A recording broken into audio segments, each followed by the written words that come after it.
Salut à toi, moi c'est toujours Kimar. Je reviens vers vous pour vous parler de la dernière partie de l'aventure que j'ai vécue sur la zone à défendre de Sivins ou du Testé. À partir du lendemain de l'homicide de Rémi Fraisse jusqu'à l'expulsion finale de la ZAD, en mars. Rémi Fraisse était mort. Mais lorsque je me suis levé le lendemain matin, la situation n'était pas du tout aussi claire que ça pour moi. Et non plus pour tout le reste de la ZAD. En fait, on ne savait même pas qu'il y avait eu un mort. J'ai très vite entendu parler de l'histoire de la personne tombée au sol après l'explosion d'une grenade et qui a été embarquée par les forces de l'ordre. Mais on ne savait pas son état de santé. Moi, j'ai juste eu des copains qui m'ont dit on a vu une explosion de grenade, on a vu quelqu'un tomber au sol lors de l'explosion, les gendarmes sont venus le chercher, mais ils n'en savaient pas plus en fait, les copains. Je tiens à préciser que le reste du déroulé de la journée remonte à quelques années. Du coup, je vais vous donner des horaires, c'est juste pour se donner une idée, mais je suis pas sûr complètement des heures précises à auxquelles les différentes étapes se passent. Bon, après, c'est dans le bon ordre chronologique que je vais les présenter, mais voilà, m'en voulez pas si je suis pas ultra précis au niveau des horaires. On apprit donc vers 9 h du matin qu'un mort avait été retrouvé dans un fossé. La première version que j'ai entendue de cette histoire, c'était dans un fossé qu'on l'aurait retrouvé, sans plus d'informations. On ne savait pas de quoi il était mort, ni même si c'était un zadiste ou un gendarme mobile. Perso, moi, la première chose que j'ai pensé était que ça pouvait être un zadiste qui avait trop bu et qui avait fait soit une mauvaise chute, soit été mort de froid dans la nuit et tout, enfin pour moi. Et on ne savait pas où était le cadavre, on ne savait pas comment il l'avait récupéré. Alors c'est vrai qu'on aurait pu réfléchir, qu'on aurait pu faire le lien, mais sur le moment, on te dit qu'il y a un mort, tu te poses beaucoup de questions, et puis surtout pour retrouver la source de l'information, c'est compliqué. Et puis quand on te dit ah mais ça vient des infos ou un truc comme ça, enfin on n'était même pas sûr. On était sûr de rien quoi. Un petit peu plus tard, 1 ou 2 heures plus tard, vers 10-11 h, on apprend que c'est un zadiste et qu'il avait au moins une bouteille de vin rouge dans son sac. Sale image pour la ZAD ça. Tout le monde ne parlait que de ça et la ZAD entière était en ébullition. Tout le monde y allait de sa propre théorie, de ses propres questionnements. Ce n'est que vers midi, 1 h à peu près, de l'après-midi, que l'on finit par apprendre que c'était un zadiste qui avait participé aux affrontements la veille au soir. Enfin, les deux seules questions importantes qui restaient à résoudre, c'est qui est-ce que c'était et qui l'avait tué. Est-ce que c'était une arme zadiste ou est-ce que c'était une arme des forces de l'ordre? Un petit peu après, on a eu une annonce sur la ZAD de quelqu'un qui criait en fait, il faut savoir qu'on fonctionnait avec l'infozad, l'infoline. C'était un téléphone portable, tout simple, il n'y en avait qu'un seul, qu'on se transmettait entre personnes qui étaient responsables de l'infoline et sur lesquelles nous pouvions recevoir des coups de fil. Alors les 3 quarts du temps c'était pour les gens, pour qu'ils se renseignent avant d'arriver sur la ZAD ou pendant qu'ils étaient en train d'arriver sur la ZAD s'ils ne trouvaient pas, pour qu'on leur donne des informations finales pour y accéder. Et l'infoline qui était saturée d'appels de personnes, de membres de famille, de gens qui étaient sur la ZAD ou qui pensaient que un membre de leur famille était sur la ZAD et qui venaient appeler est-ce qu'il est bien vivant? Est-ce que telle personne est bien vivante? Donc l'infoline de la ZAD, un simple téléphone portable, était saturé d'appels de familles s'inquiétant pour la vie de leurs proches venus sur la ZAD. Une vraie question de vie ou de mort en fait. On a donc eu pour consigne de contacter notre famille ou nos proches pour les rassurer et pour éviter que l'infoline continue d'être saturée. Ce n'est que plus tard que le nom de Rémi Fraisse est sorti aux informations et que là, les appels sur la ligne, sur l'infoline se sont réellement arrêtés parce que nous, le temps qu'on les contacte, en fait, la plupart des appels, c'était des gens qui pensaient qu'un membre de leur famille était sur la ZAD, mais c'était loin d'être sûr qu'il soit réellement sur la ZAD. Donc même si nous, on avait peut-être un petit peu désaturé le nombre d'appels sur l'infoline, c'était pas suffisant. Et il a fallu l'annonce au JT. Et là, Rémi Fraisse, est-ce que vous connaissiez, est-ce que vous connaissiez pas? Moi, je le connaissais pas en tout cas. Il s'avère que par la suite, j'ai fini par faire un trajet en voiture de Sivins jusqu'à Toulouse avec le papa de Rémi Fraisse. Et que quelques années plus tard, il n'y a que 2 ou 3 ans de ça, j'ai fait la connaissance d'un de ses amis de lycée, en fait, à Rémi Fraisse, et que c'est devenu un très bon ami à moi. Donc même si je ne connaissais pas personnellement Rémi Fraisse, c'est une question qu'on m'a souvent posée, est-ce que tu le connaissais toi Rémi Fraisse? En fait, non, mais j'ai appris, j'ai fini par discuter avec son papa quand même, et avec un ami de lycée à lui, qui est devenu un très bon ami à moi. Il faut bien se rendre compte que pendant toute l'opération César qui s'est déroulée durant 285 jours en 2012-2013 sur la ZAD de Notre-Dame-des-Landes, aucun mort n'avait été à déplorer pendant les affrontements. C'était la première fois que cela arrivait sur les ZAD et elles en furent toutes chamboulées et incroyablement marquées en fait. Pour toujours en fait. C'est quelque chose qui les a beaucoup marqués, qui nous a beaucoup marqués quand même. On a fini par apprendre qu'il avait été abattu par une grenade offensive, 50 grammes de poudre noire, que dans les jours qui suivirent. Après son autopsie donc. Il avait dû être transporté, si je me rappelle bien, à Montpellier, mais je suis pas complètement sûr que ce soit à Montpellier ou à Toulouse. Enfin, ça avait pris un petit peu de temps. Peut-être le lendemain, peut-être le surlendemain, on avait fini par avoir les résultats de l'autopsie. Les ZAD étaient en ébullition et l'envie de meurtre était dans nos cœurs. Bon, on a quand même été meilleurs que les forces de l'ordre, malgré notre manque de formation, malgré notre manque d'équipement et tout ça. Nous, on est arrivé à faire aucun mort. Alors ok, on a foutu bien le bordel en France, mais on a quand même été meilleurs que les forces de l'ordre dans notre gestion de notre colère. Petite parenthèse pour finaliser l'histoire de Rémi Fraisse. Aucune personne physique n'a été condamnée. Donc pas de prison, ni de sanctions pour aucune carrière. Mais la France a été reconnue coupable et condamnée à payer 46 400 € à ses parents. Voilà le prix d'une vie humaine lorsque l'État français fait une erreur. Il faut savoir, à titre de comparaison, qu'il y avait eu un militant anti-barrage qui, à la même époque, avait détruit un distributeur de billets du Crédit Mutuel. Et lui, il avait été condamné à payer 45 000 €. À titre de comparaison, moi, il me semble que c'est à peu près le même prix. Donc voilà, une vie humaine, un distributeur de billets. Kiff kiff, hein, non, c'est à peu près pareil. Hein. Non, Rémi Fraisse, il est pas mort pour des idées, hein, il est mort à cause de billets. Enfin, je crois. Je me rappellerai toujours une fois où, peu de temps après l'homicide, une voiture de gendarmerie était venue à l'entrée de la ZAD pour prendre la température. Comment ça se passait? Donc une seule voiture avec 3 ou 4 agents maximum.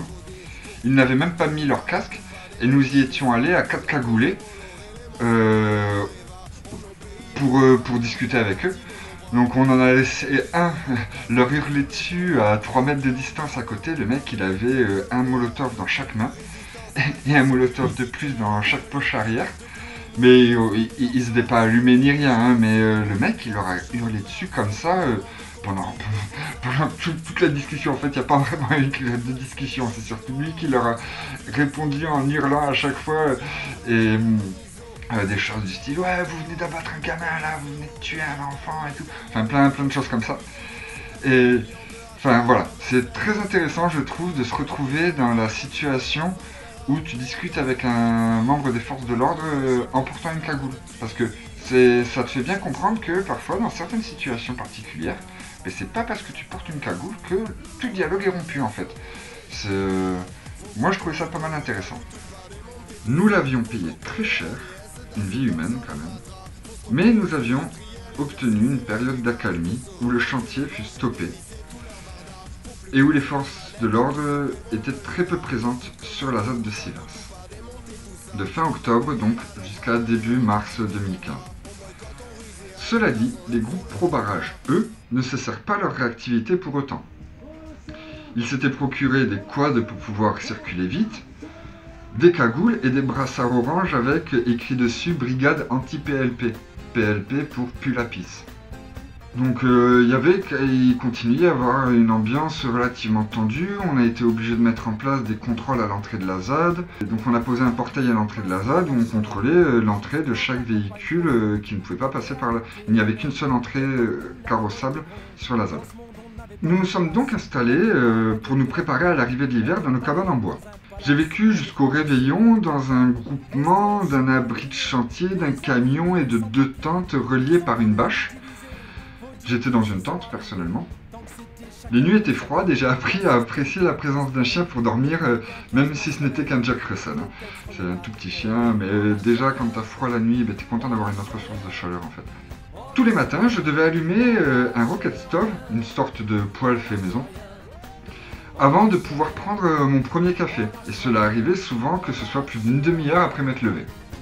le temps de dégeler un petit peu les outils, le temps de couper les premiers morceaux de bois, de commencer à allumer le feu, d'avoir un feu qui tourne bien, faire chauffer la cafetière à l'italienne là. Non, non, c'était bien une demi-heure après m'être levé que je pouvais me prendre mon café. Une source d'eau avait été ouverte par une copaine, et bien qu'il y avait aussi une tonne à eau, je préférais souvent faire 10 minutes de trajet en plus pour boire à la source, m'arrêtant souvent pour dire bonjour à des gens ou même passer voir les ânes qu'il y avait sur la ZAD de Sivins. On avait 3 ânes, un couple et son enfant. Nous devions couper notre bois la journée si nous ne voulions pas avoir froid la nuit, donc pour alimenter les poêles. Les journées étaient bien remplies. Moi, je continuais à fabriquer des boucliers, et j'ai même fini par faire mon premier plastron sur la ZAD de Sivins à partir de temps ondulés que j'ai dû aplanir au marteau.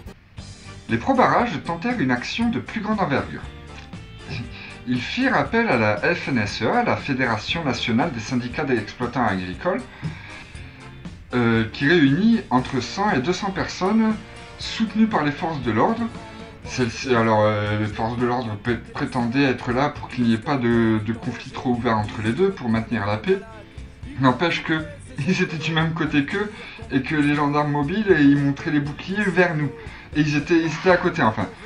Faut arrêter de me prendre pour un con, après, sur le terrain, tu le vois de quel côté ils sont, en fait.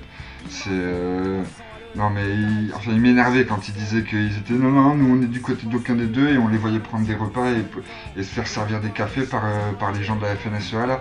Non mais ils avaient prévu de faire une action particulière, les membres de la FNSEA, et vous avez peut-être déjà entendu parler de les gens de la FNSEA ont déversé 2 tonnes de lisier devant la préfecture ou devant telle mairie ou devant... Alors c'est bizarre, nous quand on essaie de faire ce genre de choses, il y a toujours les gendarmes qui s'opposent à ce qu'on accède à la préfecture ou à la mairie ou quoi. Eux, ils y arrivent à chaque fois à déposer leur lisier devant ces bâtiments administratifs. Ils se sont dit, on va faire pareil. On va déposer du lisier. Sauf que là, il n'y avait pas de bâtiment administratif pour les zadistes. Donc ils ont fait quoi? Ils ont déversé des tonnes et des tonnes de lisier dans leur rivière. Du lisier, c'est de la merde d'oiseaux, il me semble, mais c'est de la merde mélangée à de la terre. Ça détruit tout. Ça a détruit tout leur cours d'eau, toute la vie qu'il pouvait y avoir dans leur cours d'eau, sur des kilomètres et des kilomètres en aval de là où ils ont déversé tout ça. Ils avaient même le camion avec le truc qui ressort là, et ça sortait presque en spray là dans la rivière, dans le Tescou. Mais ils sont cons. Mais ils sont complètement débiles. C'est vraiment des gros bofs que d'avoir pensé que c'était intelligent d'utiliser le même moyen d'action qu'en ville en fait.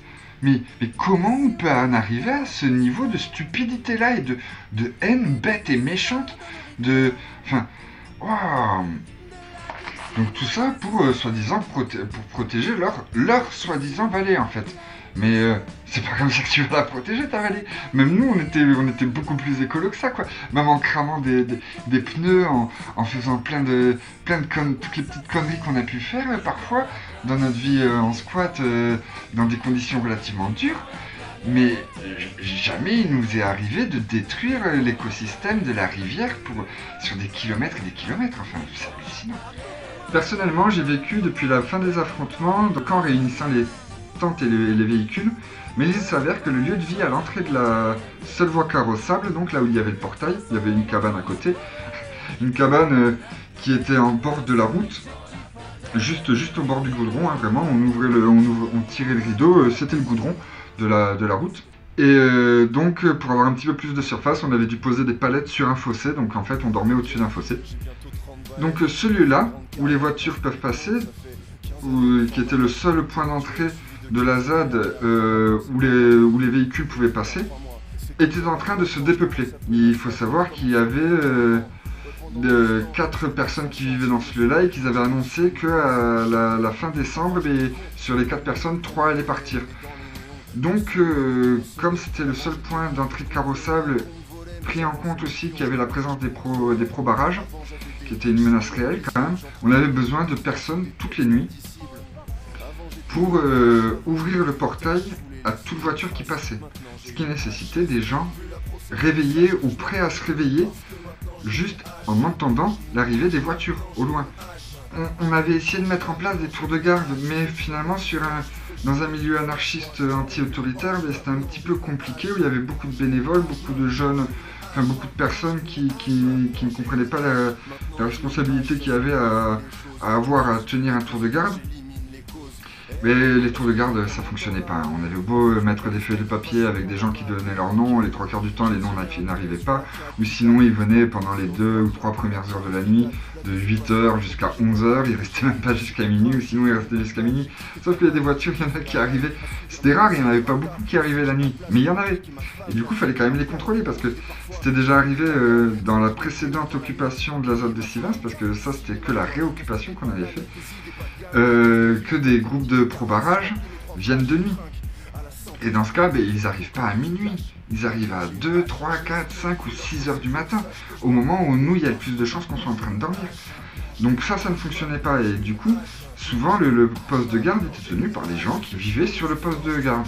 J'ai fini par voir une barricade comme un lieu de vie, et tout lieu de vie comme pouvant devenir une potentielle barricade aussi. C'est dans ma tête, pendant un moment, il n'y avait plus vraiment de séparation entre les deux.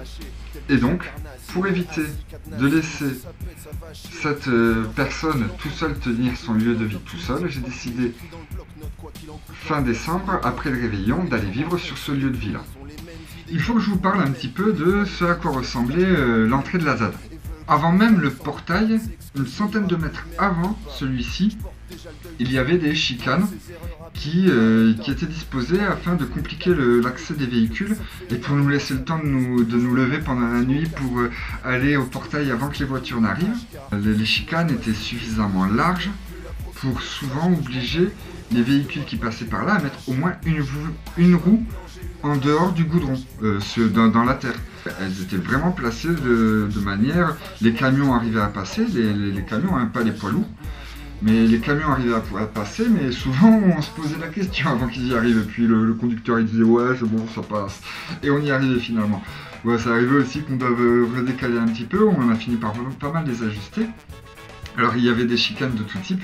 La dernière, avant d'arriver au portail, était en bloc de béton qui s'était retrouvé là, c'était pas nous qui les avions posés, mais voilà. Mais on les avait récupérés. Moi j'en avais fabriqué une grosse de chicane constituée d'un énorme tronc en travers de la route. C'est que j'avais eu beaucoup de mal à déplacer. Et certaines étaient faites avec des débris de meubles ou des déchets plus généralement. Une autre était faite entièrement en sac poubelle. On aime bien faire des chicanes variées. Aucun demi-tour n'était possible lorsque vous passiez dans les chicanes, et même quelqu'un qui arriverait avec des intentions mauvaises. Déjà, tu as toutes les chicanes à passer, tu arrives à un portail, ton véhicule, tu risques de l'abîmer si tu vas un petit peu trop vite, si tu fonces un petit peu trop comme un idiot, et tu peux pas faire demi-tour avant d'avoir passé le portail. Donc ça, psychologiquement, il faut être prêt à mener un assaut comme ça lorsque tu es juste des pro-barrages. Bon, faut que je vous raconte un petit peu la façon dont on a fabriqué le portail. On avait planté un poteau dans le sol à côté du goudron. Et en fait, on avait récupéré un portail d'un préfabriqué qui avait été posé au début de la réouverture de la ZAD. Juste un petit peu avant le début de la réouverture de la ZAD. Et du coup, ce portail, il y avait le poteau, il y avait le premier barreau du portail, et on avait juste foutu du fil de fer comme ça, et en haut et en bas, ou du fil électrique, je sais plus, pour le faire tenir d'un côté. Le truc c'est qu'il risquait de pencher de l'autre, donc de racler le sol. Du coup on avait fixé une petite trottinette là, pareil avec du fil de fer pour que ça puisse rouler et faire l'ouvrir comme il fallait. Donc bonne technologie zadiste comme on les aime. Moi ça me faisait beaucoup rigoler d'avoir à ouvrir et fermer ce portail là tous les jours et toutes les nuits. Mais voilà, c'est tout bête mais j'en suis très fier de cette construction de portail, même si c'est pas moi qui l'ai faite.